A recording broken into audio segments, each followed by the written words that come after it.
loading dock, where millions of pounds of plastic bags and film are brought for recycling. You can see the variety of what's brought in. There are so many different colors and types. This is why Hilux Poly advocates for more retailers to use gray or brown bags. This is the dry line, which is where stretch wrap runs. It's placed on a conveyor belt where workers hand remove contaminants. The plastic then goes through float tanks and magnets, which separates out more of the waste. Then it goes through the first of many extrusion processes to remove grime and dirt. Extrusion involves melting the plastic to separate out contaminants, and you can see this plastic goop leaving the machine, and that's what they're cleaning off. The plastic is then chopped into pellets, which are sorted for size and stored for use later. Then we head over to the wash line, where post-consumer bags are brought. A guillotine chops bales of bags for a similar sorting and cleaning process that you saw before. It then goes through a series of float tanks and magnets to remove more contaminants like receipts, snack bags, cat food tins, and sometimes even bowling balls. Then the water is removed from the plastic. It's important to note that all of the water used in the plant is cleaned on-site and then recycled continuously in their system. The plastic then gets chopped into snowy-looking pieces that are sorted for size. Anything not the right size gets put back into the system for recycling. Then it goes back through another extruder, where temperatures reach about 450 degrees. The purpose of so many extrusion processes is to remove contaminants and moisture and to melt the plastic so it can be made into the right size. The plastic is cut back into pellets, which are then sorted again for size and stored for use later. Scrap from the plant, like the cutouts from creating the handles on the bags or misprints, are put back into the process. Altogether, the clean, recycled pellets consist of both post-industrial and post-consumer materials and are called CNV, or Compounded North Vernon, which is the name of the plant.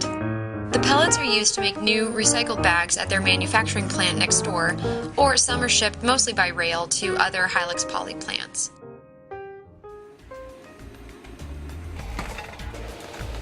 Pulp for making paper comes from both wood chips and recycled paper. The process is virtually the same either way.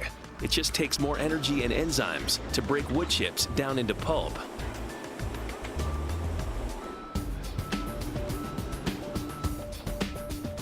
The process starts with bales arriving at Rock 10's pulp mill. These are corrugated bales. They weigh about 1,200 pounds. They're the old boxes that come out of grocery stores, department stores. To turn these old paper products into new ones, the bales must first stew in a cauldron called the hydropulper. This reduces them from a solid into a slurry. Huge blender. I mean, 14 feet across, 12 feet deep, huge motor on the bottom of this thing. It's a huge blender. It's just a lot of power and a huge piece of equipment. The pulp breaks down within just 10 minutes. And screens lift all the waste larger than 9/1000th of an inch. Dirt, tape, sticks, all this stuff that you would see on curbside. You'll clean that out and reject it. With the mix now purified, the excess water is drained, leaving nothing but saturated cellulose pulp. The outer wall of a cellulose particle is smooth. This makes it difficult for the particles to join. So during the refining process, tiny cell parts or fiber in the pulp must become abrasive in order to form bonds tight enough for making paper, material fabric. As this slurry sandwich moves down the line, the rollers squeeze out the water, leaving just the bonded cellulose fibers. These bonds hold together single sheets of paper stretching over an assembly line that's 1,300 feet long. It will be rolled up, and those rolls will weigh about 10,000 pounds. That's a lot of paper, and a lot of trees and energy saved.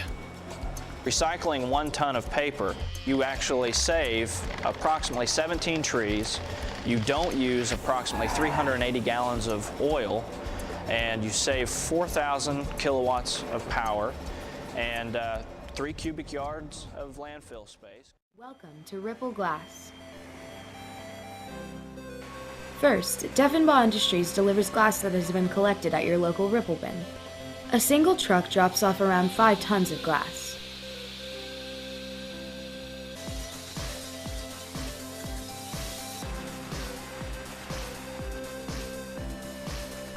The glass is scooped up and dropped into a hopper, which evenly releases the glass onto a conveyor belt that leads into the plant for processing.